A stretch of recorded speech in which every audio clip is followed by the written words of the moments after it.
Ya ini tadi yang orang Kuwait ini punya rencana besar, big frame besar, yang untuk juga salah satunya menghantarkan kebesarannya dia untuk bisa saya terima. Itu luar biasa buat saya, Pak. Itu luar biasa. Dan akhirnya konsep doa yang berkonsep hadiah tadi terlaksana terus, Pak. Sampai hari ini saya masih terus pakai resep itu. Saya selalu minta hadiah. Assalamualaikum warahmatullahi wabarakatuh. Jumpa lagi bersama Irki TV, saluran istiqomah bernuansa Islami. Sakramen penguatan. Sakramen penguatan itu setelah kita baptis ada lagi fase selanjutnya.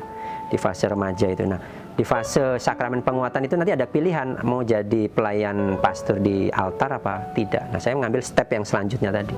Kalau saya mau mengikuti itu jujur saja, Pak, sebenarnya saya nantinya bisa masuk seminari. Saya pernah memang mau masuk seminari. Tetapi ya itu dia tadi, saya sudah menemukan suatu kegundahan, jawabannya sudah langsung dapat. Jadi saya urunkan itu. Saya sudah pernah bahas sama papa saya, mau kalau nggak salah waktu itu saya mau dimasukin seminari, mungkin entah itu di Magelang apa di mana lah, saya lupa. Saya posisi di Amerika itu. Gitu. Jadi papa saya kan Katolik yang taat, jadi tahu mana ini. Nanti kamu bisa dari Magelang gini. Gitu. Cuman saya sudah menemukan kebenaran itu, ya udah nggak butuh lagi. Gitu. Menjadi pelayan gereja tadi itu sejak di Indonesia. Sejak di Indonesia, Pak. Di Indonesia sampai mau kuliah, jadi sampai mau kuliah panggilan itu tetap ada tuh, Pak. Pengen terus berbakti gitulah. Saya konsultasi sama papa saya diarahkan untuk seminari waktu itu. Habis itu saya cuman nggak mau karena kebenarannya sudah saya peroleh di tahun berapa saya lupa itu. Sudah. Bahkan sudah sempat dibilang gini sama papa saya, kamu siap nggak punya istri gitu ibaratnya. Begitu saja. Romo, betul. Ya ini pertanyaan bagus sekali, ini sering ditanya.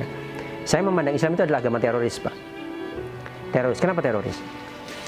Doktrin yang masuk di saya bahwa Islam itu mengajarkan ajarannya dari zaman dulu, dari zaman Rasulullah dan sahabat selalu pakai pedang.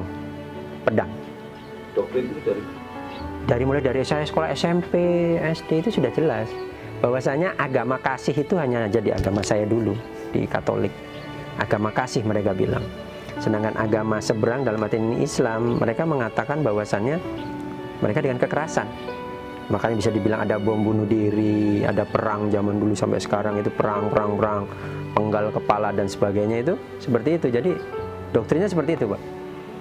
Jadi bukan saya harus mencari sebuah fakta, akan saya tahu tidak, tapi saya hanya diceritakan adalah ini loh seperti ini. Dan percaya. Dan saya percaya enggak, tidak ada, Pak. Dan itulah kalau ayatnya Allah kan sudah jelas.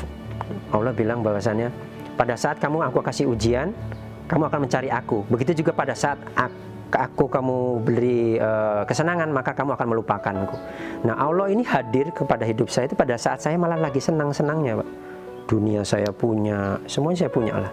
Bukan untuk sombong, tetapi itu yang Allah hadirkan saat itu.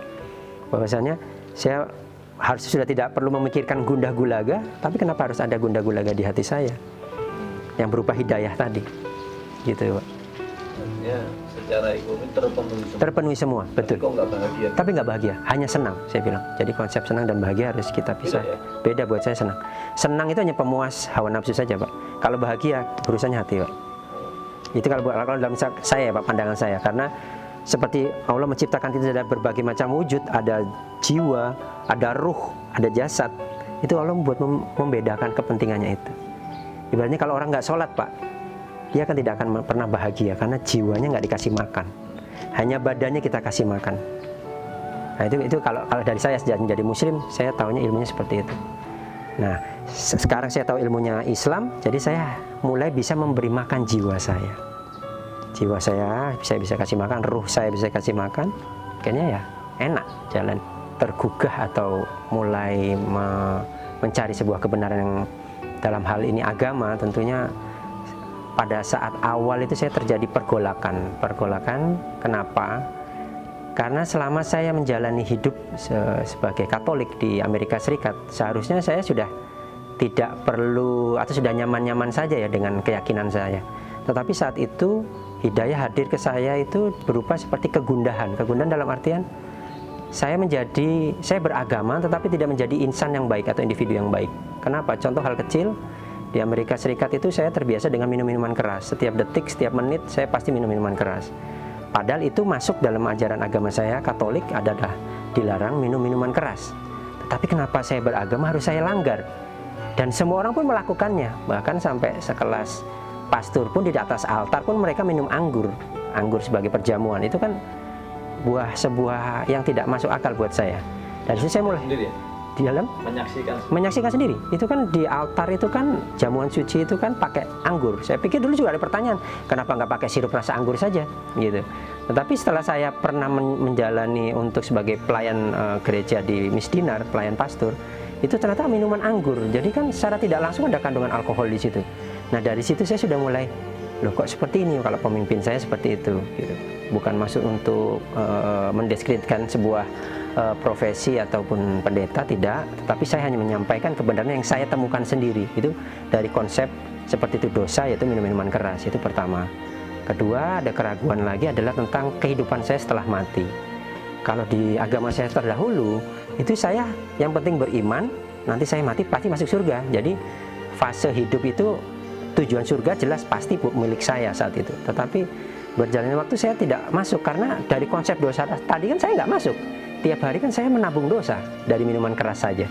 Belum nanti dari zina, karena pergaulan di Amerika Serikat bebas. Padahal ada juga diperintah. Ya, jadi konsep dosa di agama saya itu tidak mengikat saya menjadi pribadi yang takut akan hukum Tuhan saat itu. Dari situ saya sudah mulai, kayaknya sudah bukan ini yang pas nih buat saya. Dari situ saya sudah mulai mencari kebenaran yang lain. Namun berjalannya waktu itu tadi, orang tua saya kan ada perceraian di tahun 95 gitu. Jadi saya lahir tahun 80, tahun 95 itu ada perceraian tadi, mama papa saya bercerai. Bercerai, ibu saya masuk Islam. Nah, ibu saya masuk Islam. Masih di Amerika?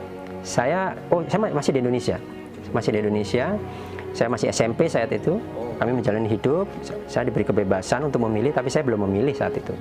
Masih tetap di Katolik sampai yaitu kemarin 2012. Tapi setelah itu saya kuliah di Malang, S1, selesai 2003, 2005 saya ke Amerika Serikat. Nah disitulah saya malah, seharusnya saya nyaman dengan gaji saya, kedudukan saya sudah pegang, gaji besar. Ibaratnya saya nggak butuh apa-apa lah, gitu loh, ibaratnya sudah nyaman lah. Seharusnya sih tidak perlu ada kegundahan lagi ya, tetapi kegundahan itu tetap hadir. Kayak Allah itu hadir, hidayah itu hadir lah, hangat itu hadir, membuat alam pikiran saya itu berpikir. Jadi dari hati mengajak alam pikiran saya untuk berpikir, apakah ini yang harus saya yakini. Jadi seperti itu. Jadi konsep dosa tadi saya mulai nggak masuk. Kedua adalah konsep hidup setelah mati. Itu saya yang tidak masuk. Yang ketiga baru itu adalah konsep ketuhanan saya. Ketuhanan saya dulu kan ada Trinitas, Allah Bapa, Putra, dan Roh Kudus gitu. Nah konsep tiga ini buat saya, tiga adalah satu, satu adalah tiga, itu buat saya kurang bisa masuk buat saya. Contoh saya mau berdoa aja saya bingung. Saya berdoa ke anak, Allah Bapaknya atau putranya nih, atau Roh Kudusnya. Itu saya sudah bingung saya. Jadi dari situ seharusnya agama membuat saya yakin satu, dalam artian mana nih yang akan kita tuju gitu loh. Tetapi ya itu dia, konsep Tuhannya saya rancu di situ. Tiga adalah satu, satu adalah tiga. Nah itu saya nggak masuk. Tetapi berjalannya waktu saya menemukan bahwa ilmunya bahwasannya sebenarnya tiga itu adalah sebenarnya rukun iman sebenarnya. Allah Bapa itu adalah Allah, Putra itu adalah utusan, Roh Kudus itu kan Jibril, Ruhul Kudus. Jadi dari situ ketiga penjelasan ini semuanya ada di Al-Quran. Berarti tiga adalah satu itu bukan, tiga ini berdiri sendiri-sendiri dan mereka punya peranan yang disebut adalah sudah dibawa Nabi Isa, yaitu ini adalah sudah rukun iman, tapi baru tiga karena belum adanya Al-Quran dan Nabi Muhammad. Dan ada yang lainnya itu kan belum sempurna, belum menjadi sebuah din Islam yang disempurnakan oleh Allah. Jadi disitulah titik saya, oh ya berarti yang ini harus saya pilih, jalan inilah yang harus saya pilih. Dan saya akhirnya mantap itu tahun 2011 bulan Juni. Itu saya sudah masih di Amerika itu.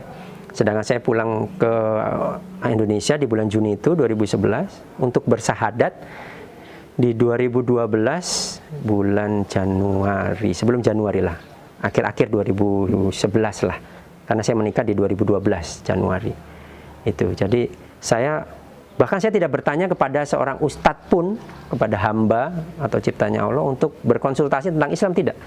Tetapi semuanya itu seperti berbicara dalam hati. Kayak saya dibukakan, ini loh gitu. Tapi kan saya belum tahu harus membuka apa. Harus membuka surat apa itu saya nggak tahu. Hanya sudah diberitahu bahwasannya seperti ini. 3 adalah 1, 1 adalah 3 itu seperti ini gitu. Berjalannya saya setelah syahadat baru saya dibukakan surat-surat, akhirnya ketemulah konsep-konsep itu semua terjawab di Al-Quran. Semakin mantap lagi, luar biasa, Masya Allah. Berarti ini selama ini yang petunjuk yang saya dapatkan. Jadi akhirnya saya menjalani Islam saya mulai dari perintah pertama kan Iqra ya Pak ya. Jadi ya saya benar-benar dari Iqra, dari alif bata itu semuanya, cara sholat dan sebagainya. Sampai sekarang ya terus ngaji memang gitu, terus ngaji. Mengenal Islam itu masih di Amerika ya? Betul. Nah itu mengenalnya lewat apa? Apakah buku atau Ustadz datang ke masjid? Tidak, saya cuma browsing sendiri aja. Sudah, habis itu saya hanya menyendiri dan bicara sama diri. Kayak orang berdoa itu aja. Saya hanya bilang begini kepada saat itu. Tunjukkan mana yang Tuhan yang sebenarnya. Tunjukkan kalau engkau itu esa atau engkau itu yang maha besar. Seperti Allah Bapa itu ibaratnya kayak saya bicara gitu, saya manggil masih Tuhan waktu itu. Tunjukkan yang seperti apa ya. Jawaban-jawaban itu hanya hadir bukan di telinga tapi di hati, Pak. Jadi seperti gimana sih kalau kita berbicara terus kayak ada yang nyaut tapi di hati. Itu harus saya olahkan sama pikiran saya. Padahal saya belum buka apa-apa itu, belum membuka kitabnya Allah itu saya belum buka. Bahkan saya nggak bertanya seorang ustadz pun tidak. Jadi memang saya dibuat waktu sendiri dan itu di negerinya Paman Sam. Seharusnya kan saya malah segera mencari ya seorang ustadz, tapi enggak.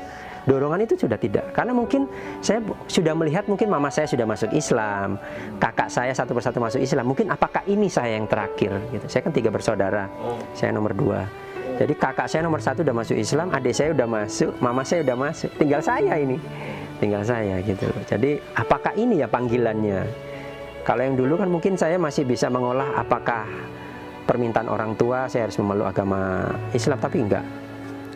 Ini benar-benar murni kegundahan dalam diri saya menemukan konsep itu semua itu tadi, kebahagiaan, konsep hidup setelah mati dan sebagainya. Tapi karena begini Pak, dalam pendidikan saya di Katolik itu sudah terbiasa didoktrin. Jadi pada saat kita menerima sebuah materi A, ya kamu boleh bertanya pun di sekitaran A saja, kamu jangan bertanya yang B, C, D, E. Cukup di situ saja. Jangan di ranah atau di tembok yang di belakangnya ini. Jadi seperti sudah ada dinding pembatas. Jadi doktrin sudah ada bahwasanya ini ya ini gitu. Kalaupun saya mau menjelaskan ini bukan kapasitasmu. Biasanya mereka itu seperti itu. Jadi ini kapasitasmu sebagai umat itu kamu hanya bisa di level ini. Kalau kamu bertanya di level ini itu udah levelnya ibaratnya pendeta atau pastor lah ibaratnya, atau calon pastor. Ibaratnya seperti itu. Saya kan tinggal papa saya yang Katolik. Tentu dari waris tentu dicoret ya. Secara ini dicoret. Tapi kalau dari gereja teman-teman enggak sih. Nggak ada pergolakan karena teman-teman saya kan Amerika kan pikiran terbuka ya Pak ya. Jadi buat saya ya itu pilihanmu, surgamu pilihanmu ya. Jadi santai saja gitu. Bahkan teman-teman saya yang di Indonesia juga nggak ada yang mempertanyakan itu. Hanya nggak ada. Ya itulah mungkin sudah diatur ya. Jadi hanya cuma dari keluarga, murni dari keluarga saja. Nggak ada tekanan apapun selain dari keluarga, tidak ada. Dan setelah itu memang nikmat-nikmat sejak menjadi muslim itu memang luar biasa, bahkan keajaiban buat saya.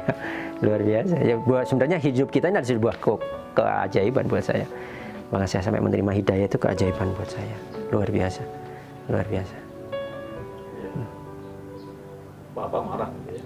Jelas, papa saya marah, tapi hubungan kami tetap baik walaupun hanya diam-diaman, tapi ya marah besar tentu Pak. Habis itu ya seperti biasa lah. Tapi kan kalau dalam Islam tidak boleh tentunya kita memusuhi atau tidak berbakti ya. Tetap berbakti, menjaga hubungan baik, tetapi orientasinya kan sudah berbeda. Berbeda dalam artian dia punya prinsip sendiri yang dia pegang, saya pun juga punya prinsip. Hanya tinggal kita saling melembutkan saja sih. Itu aja. Kebetulan orang tua saya baru meninggal kemarin, papa saya 2 Agustus kemarin. Tapi masih ya itu dia masih kafir, maaf. Gitu. Jadi ya sudah, mau gimana lagi. Gitu Pak. Dengan iming-iming biasanya Pak, iming-iming ini biasanya itu materi Pak. Biasanya gini, dia meyakini bahwasanya sejak saya menjadi muslim, hidup saya pasti terlihat susah. nyatanya memang seperti itu nyatanya, tetapi ini dia kebesaran Allah, bahwasanya itu tadi, saya tidak menemukan kebahagiaan dengan keyakinan saya yang lalu, dan Allah tunjukkan ini loh kebahagiaan yang Allah kehendaki. Jadi saya sekarang bukan patokan gaji saya berapa besar, tidak, tapi apa yang bisa saya berikan kepada keluarga saya, agama saya, dan agamanya Allah, ini apa yang saya bisa perbuat. Kalau dulu saya bergaji besar, apa yang bisa saya berikan buat keluarga saya saja dan sesama, sudah. Saya nggak memikirkan agama, kan agama terus begitu. Tapi begitu saya dengan berislam menjadi muslim, saya berpikir dengan uang saya segini, seandainya saya terima 3 juta, pos-pos mana yang bisa saya buatkan untuk agamanya Allah berapa, buat diri saya berapa. Dari situ Allah baru tunjukkan keajaiban-keajaiban yang nyata, yang buat saya di luar akal sehat, pria atau apa enggak. Bagaimana kita bisa pergi umroh suami istri tapi tidak mengeluarkan uang sama sekali, itu kan hal yang nggak masuk di akal, Pak. Pengen juga. Nah, nanti saya bisa kasih resepnya, resep doa tapi Ustaz. Ceritanya gimana? Jadi gini, setelah menikah itu istri saya itu kan orangnya memang konseptor ya, dia orang entertain, jadi dia manggil saya Han, aku pengen umroh. Gitu. Itu saya udah menjadi Islam tahun 2012. Dalam hati, uangnya dari mana gitu? Uangnya dari mana? Jadi istri saya cuma buat kayak gambar gitu, Ka'bah ditaruh di dalam mading tempat kerjanya gitu. Saya nggak tahu. Berjalannya waktu saya hanya ngaji, Pak. Hanya ngaji Iqra, ngaji semuanya fikih dan sebagainya di Sengkaling sini.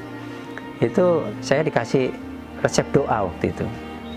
Resep doanya itu hanya bilang begini, coba kamu kalau berdoa gimana? Guru saya ngomong gitu, saya contohin. Sekarang coba dirubah caranya berdoa. Loh, gimana Ustadz? Gimana guru? Doanya yang baik.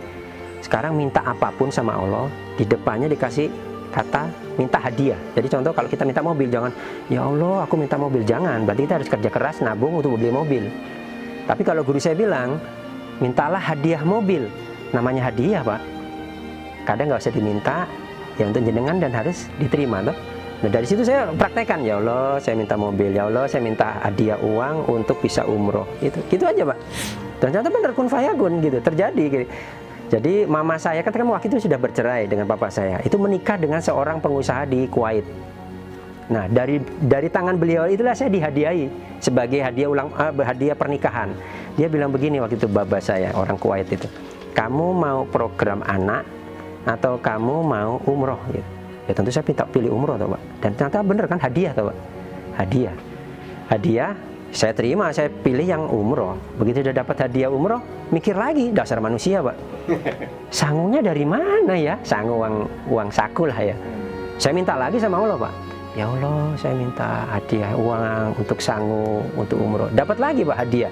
Hadiah waktu itu saya dapat hadiah mesin cuci, dan saya dapat dari omnya istri, ngasih saya hadiah. Waktu itu kalau nggak salah 5 apa 8 juta gitu. Untuk uang saku. Jadi saya selalu selipkan kata hadiah untuk minta apapun, itu saya selipkan kata hadiah, dan itu terjadi. Dan ya luar biasanya Allah, Allahu Akbar ya. Saya dapat hadiah umroh itu 2 kali loh, Pak. Itu tahun 2014, 0 rupiah. Dengan saya melakukan hal yang sama. Terjadi lagi di 2018 dengan hal yang sama, hadiah. Hadiah yang kedua ini lebih unik lagi. Hadiahnya dapat dari kakak tiri saya, anak dari yang Kuwait tadi, Pak, baba saya. Dan caranya juga unik. Jadi waktu itu kakak saya itu namanya Nidal, orang Kuwait juga. Dia lagi di Madinah, Pak. Di Madinah dia karena lagi sholat, sujud. Itu yang dia lihat saya sama istri saya. Pas saya udah umrah di 2014, saya langsung ditelepon. Saya masih ingat itu hari Jumat, Pak. Hari Jumat saya pulang Jumatan, saya ada telepon. Baba saya nelpon gitu, saya lihat. Saya angkat, dia cuma ngomong, Dimas kamu berangkat umroh lagi ya? Kaget ya, HP lu sampai jatuh, Pak. Loh, kok bisa saya dipanggil lagi? Pertanyaan dalam diri itu, apa kurang sempurna umroh saya yang pertama itu? Dasar manusia ya, main analogi. Dari situ langsung saya, oh berarti saya dapat hadiah lagi. Jadi 2014 saya dapat, di 2018 saya dapat. Tetapi sebelum di tahun 2018 ini saya ada ujian dulu, Pak, di 2015. Saya dapat amanah untuk membangun sebuah masjid di Singosari Malang sini. Dan itu nilainya hampir 1 M. Lagi-lagi hadirnya itu juga dari baba saya yang orang Kuwait tadi. Jadi Allah hadirkan sosok baba saya ini tadi yang orang Kuwait ini punya rencana besar, big frame besar, yang untuk juga salah satunya menghantarkan kebesarannya dia untuk bisa saya terima. Itu luar biasa buat saya, Pak. Itu luar biasa. Dan Akhirnya konsep doa yang berkonsep hadiah tadi terlaksana terus, Pak. Sampai hari ini saya masih terus pakai resep itu. Saya selalu minta hadiah. Karena buat saya hidup kita ini semua adalah hadiah kok, Pak. Sebenarnya kita nggak perlu cari kok, Pak. Sebenarnya hanya pikiran kita yang harus mengharuskan kita untuk seakan kita harus mencari. Gitu aja sih. Jadi saya minta hadiah, hadiah, dan hadiah. Luar biasa, Allah itu luar biasa.